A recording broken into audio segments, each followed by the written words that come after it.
everybody? It's your man J Rock, and I am coming at you with another episode of the J Rock Show. And today I am joined by the leader of the defending Race to One champions, Beast of the East, head coach Assad Drayton. Coach, how are we doing today?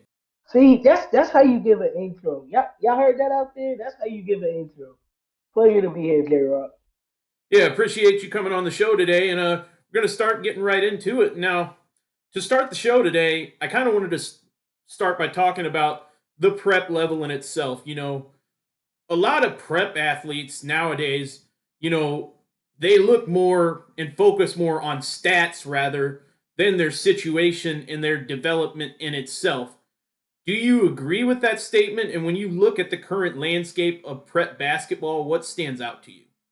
I'm gonna say that yeah, a lot of prep athletes, their whole argument or their whole claim to fame is I have such and such points, or I have such and such rebounds, or I have such and such assists, and they use that as like their whole basis for how they're better than somebody when situation, system, opponent, strength of schedule, all that stuff goes into play.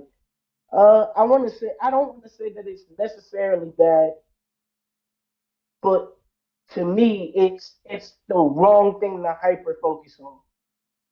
I Right. want to say you should view prep basketball almost like track, and I know that's a crazy comparison, but in track, you're not racing other people, you're racing time. Your Right. goal is to be better than you were at your last meet, regardless of where you place in the race. Right. Absolutely. Absolutely. And that is a great analogy or use of comparison there. I mean, never really thought about it like that specifically, but I got to give that one to you. Now, when it comes to player and character development, and I know you and I have kind of had brief conversations about this in chat before. What is your philosophy and what do you prioritize when it comes to those things of player and character development? One being of high moral character is at the utmost forefront because there's several basketball players, and I won't go down the list that have completely derailed their careers by being a certain kind of person off the court because they were always a lot. When you're a certain level of talented, people kind of let you get away or do whatever you want up until you reach a point where your talent and the trouble that you bring are no longer equivalent. I don't want to say Draymond, but he kind of is the person that would come to mind because his on the court antics. Right. As far as basketball development, again, it's all about running your own race. If you see another, I'm gonna use bigs as an example. If you see other bigs taking threes, but you know that's never gonna be your game, don't try and force yourself into don't try and force a square peg into a round hole. If that's not your Absolutely. game, trying to your game is gonna ruin your game. Hyper focus on what you're good at and then start to move on. Yeah, for sure. And, that's one thing I was always taught, just because everybody else is doing it doesn't mean it's the right thing for you. Just because you're one in a few, that does not mean that you're in the wrong. But kind of moving on here, you've had sustained success with Beast of the East and look well positioned to truly contend for back-to-back championships.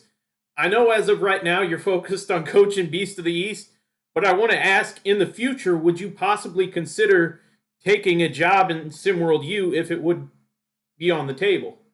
Uh, that's a loaded question. I mean, I still have guys that I would love to be the person that fosters their career and help them get to the next level.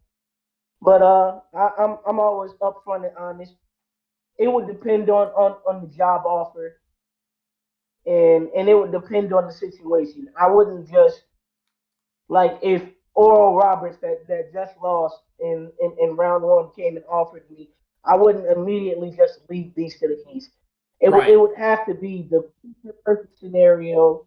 I would need a certain level of guarantees of what my budget and certain talent that I would want to bring in. It it would have to be like the truly the perfect scenario for me to leave Beast to the East. Right, and I think that is totally commendable and understandable. You've created, something great with Beast of the East, and it would have to take the absolute perfect scenario for you to consider leaving that. That is completely understandable. And now, I wanted to wrap things up today by asking you, Coach, and once again, you and I, this is something you and I have also discussed before in the past. But what is it that you truly desire for every single one of your players that comes through your program? I want them to go to the next level for a team that best possibly fits their skill set. I don't want any of my guys just going to blue bloods because that's where they want to go, and then you're a fifth year senior and this is your first time getting on the court. I don't necessarily say that they have to play early, but I want them to be in a program that's going to try and foster their ability to help them to get to the SWBA if that's where they want to take their skill set.